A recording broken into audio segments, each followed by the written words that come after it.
من الشیطان الرجیم بسم اللہ الرحمن الرحیم۔ مولا کائنات حضرت امیر المومنین علی ابن ابی طالب علیہ السلام کے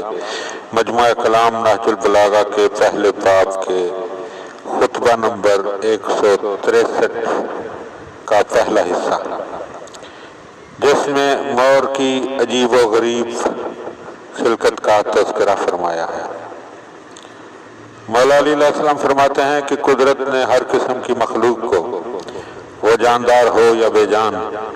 ساکن ہو یا متحرک، عجیب و غریب خلقت کا جامعہ پہنا کر ایجاد کیا ہے، اور اپنی لطیف صنعت اور عظیم قدرت پر ایسی واضح نشانیاں شاہد بنا کر قائم کی ہیں کہ جن کے سامنے عقلیں اس کی ہستی کا اعتراف اور اس کی فرما برداری کا اقرار کرتے ہوئے سر اطاعت خم کر چکی ہیں، اور اس کی یکتائی پر یہی عقل کی تسلیم کی ہوئی اور اس کے خالق کے بے مثال ہونے پر مختلف شکل و صورت کے پرندوں کی خلقت سے ابری ہوئی دلیلیں ہمارے کانوں میں گونج رہی ہیں۔ وہ پرندے جن کو اس نے زمین کے گڑھوں، دروں کے شگافوں اور مضبوط پہاڑوں کی چوٹیوں پر بسایا ہے، جو مختلف طرح کے پر و بال اور جداگانہ شکل و صورت والے ہیں، جنہیں تسلط الہی کی باغ دوڑ میں گھمایا پھرایا جاتا ہے، جو کشادہ ہوا کی وسعتوں اور کھلی فضاؤں میں پروں کو پھڑ پھڑاتے ہیں۔ انہیں جب کہ یہ موجود نہ تھے، عجیب و غریب ظاہری صورتوں سے آراستہ کر کے پیدا کیا، اور گوشت و پوست میں ڈھکے ہوئے جوڑوں کے سروں سے ان کے جسموں کی ساخت قائم کی۔ ان میں سے بعض وہ ہیں جنہیں ان کے جسموں کے بوجھل ہونے کی وجہ سے فضا میں بلند ہو کر تیز پروازی سے روک دیا ہے، اور انہیں ایسا بنایا ہے کہ وہ زمین سے کچھ ہی اونچے ہو کر پرواز کر سکیں۔ اس نے اپنی لطیف قدرت اور باریک صنعت سے ان قسم قسم کے پرندوں کو مختلف رنگوں سے ترتیب دیا ہے، چنانچہ ان میں سے بعض ایسے ہیں جو ایک ہی رنگ کے سانچے میں ڈھلے ہوئے ہیں، یوں کہ جس رنگ میں انہیں ڈبو دیا گیا ہے، اس کے علاوہ کسی اور رنگ کی ان میں آمیزش نہیں کی گئی، اور بعض اس طرح رنگ میں ڈبوئے گئے ہیں کہ جس رنگ کا طوق انہیں پہنا دیا گیا ہے وہ اس رنگ سے نہیں ملتا جس سے خود رنگین ہے۔ ان سب پرندوں سے زائد عجیب الخلقت مور ہے کہ اللہ نے جس کے اعضاء کو موزونیت کے محکم ترین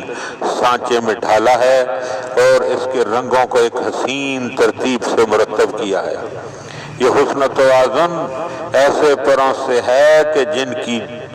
جڑوں کو ایک دوسرے سے جوڑ دیا ہے،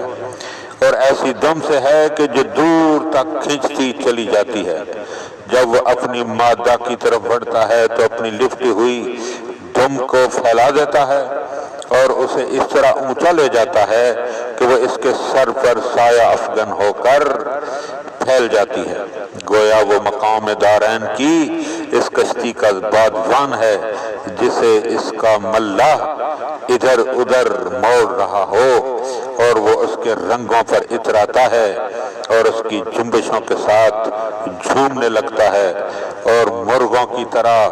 اپنی مادہ سے میل کھاتا ہے اور اپنی مادہ کو حاملہ کرنے کے لیے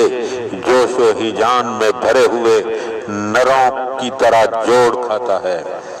میں اس بیان کے لیے مشاہدہ کو تمہارے سامنے پیش کرتا ہوں، اس شخص کی طرح نہیں جو کہتا جو کسی کمزور چیز کا حوالہ دے رہا ہو۔ گمان کرنے والوں کا یہ وہم و گمان ہے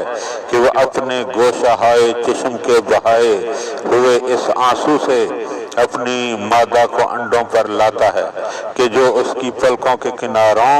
دونوں کناروں میں آ کر ٹھہر جاتا ہے، اور مورنی اسے پی لیتی ہے اور پھر انڈے دینے لگتی ہے، اور اس پھوٹ کر نکلنے والے آنسو کے علاوہ یوں نر اس سے جفتی نہیں کھاتا۔ اگر ایسا ہو تو تو بھی ان کے خیال کے مطابق کوے کے اپنی مادہ کو پوٹے سے دانا پانی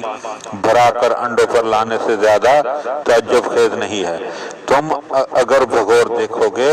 تو اس کے پروں کی درمیانی تیلیوں کو چاندی کی سلائیاں تصور کرو گے،